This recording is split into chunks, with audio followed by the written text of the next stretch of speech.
This story is titled The Secret Life Online. My name is Adam. I'm 37 years old, a graphic designer by trade, and I live in a small but cozy apartment just outside of Chicago. My life isn't flashy, but it's fulfilling in its own way.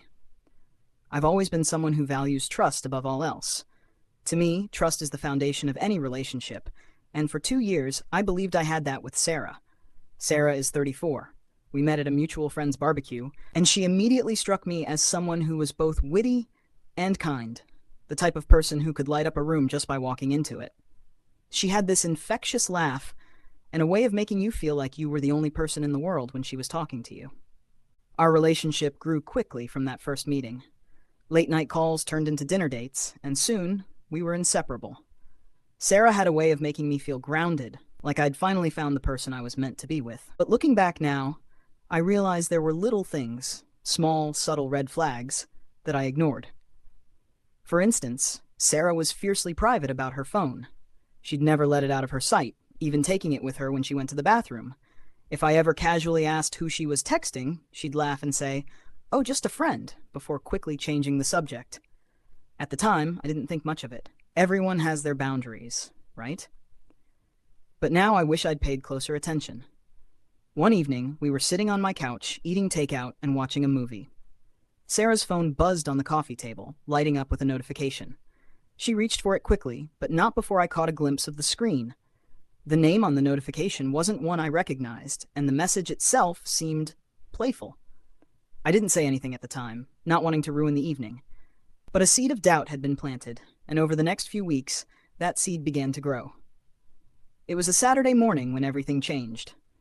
Sarah had spent the night at my place, and she'd gone out to run some errands, leaving her laptop behind. I don't know what came over me, but I found myself opening the lid and typing in her password, a combination I'd seen her use a dozen times. What I found made my stomach drop. There, in her browser history, was a link to a social media profile I'd never seen before. The name wasn't hers, but the profile picture was unmistakably Sarah. My hands shook as I clicked on the link. The profile was filled with posts, photos, status updates, comments, all written as if she were someone else. And then there were the messages. She had been messaging other men. Flirty, suggestive messages that made my heart sink. I felt like I'd been punched in the gut. My Sarah, the woman I thought I knew so well, had been living a double life online. When she came back later that afternoon, I confronted her. I didn't mince words. "Sarah, who is Amanda?" I asked, holding up her laptop. Her face went pale, and for a moment she didn't say anything. Then she sighed, sitting down on the edge of the couch. "Adam, it's not what you think," she said, her voice steady but defensive. "It's just a stupid account I made for fun. It's harmless." "Harmless?" I repeated, my voice rising. "Sarah, you've been flirting with other men. You've been pretending to be someone else. How is that harmless?" She looked at me, her eyes pleading. "I never met any of them in person," she said. "It's just an escape, you know? A way to blow off steam. It doesn't mean anything." But it meant something to me. The rest of the day was a blur of arguments and tears. Sarah kept insisting that it wasn't a big deal, that I was overreacting. But I couldn't shake the feeling of betrayal, the weight of knowing that the person I loved had been keeping this huge part of her life hidden from me. For days I wrestled with what to do. Part of me wanted to believe her, to accept her explanation and move on. But another part of me, the part that couldn't stop replaying those messages in my head, knew that things could never be the same. The final straw came a week later, when I discovered that Sarah hadn't deleted the account like she promised. In fact, she had continued to use it. When I confronted her again, her reaction was different this time. Instead of apologizing, she became defensive. "Adam, I don't understand why you're making such a big deal out of this," she said, crossing her arms. "It's just online. It's not real." "But it's real to me," I said, my voice breaking. "You lied to me, Sarah. You broke my trust. How am I supposed to move past that?" She didn't have an answer. For days, I felt like I was trapped in a fog. The person I thought I knew so well had turned out to be a stranger.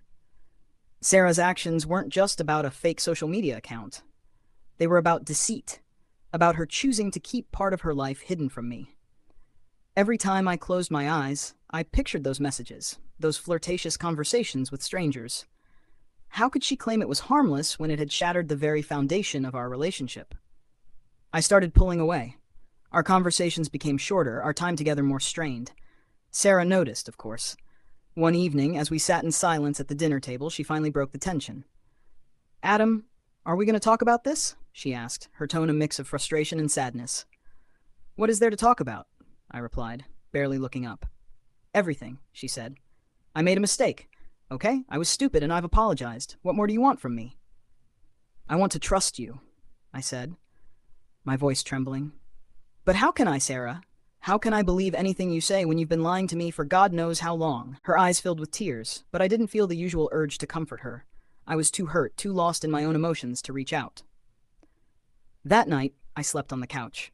It was the first time I'd ever done that, and it felt like a symbolic line had been crossed, one we couldn't uncross. The following days were a blur of introspection. I started questioning everything. Had there been other lies? Were there other parts of Sarah's life that I didn't know about? I confided in a close friend, Emily, someone I'd known since college. Emily listened quietly as I poured out my heart, her expression sympathetic but firm.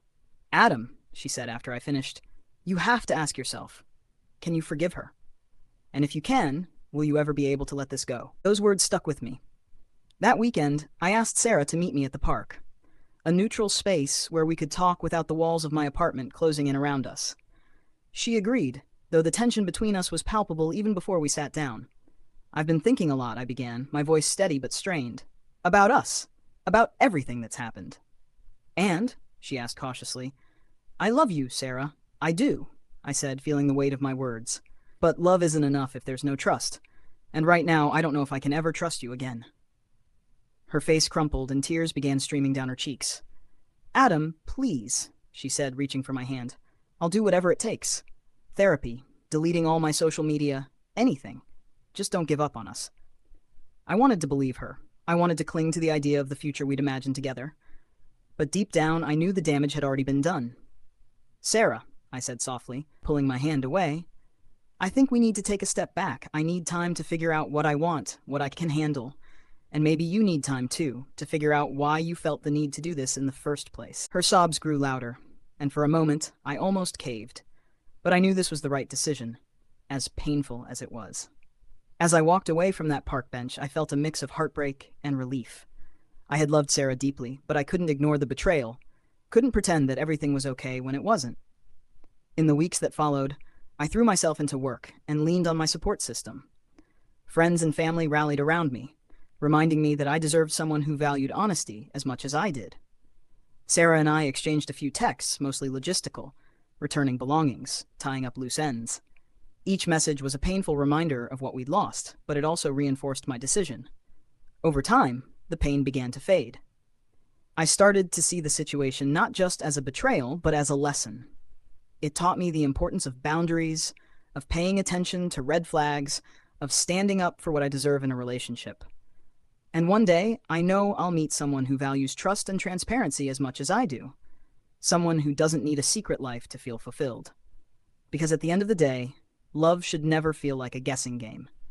If this story resonates with you, please like, comment, and subscribe. Thank you for listening.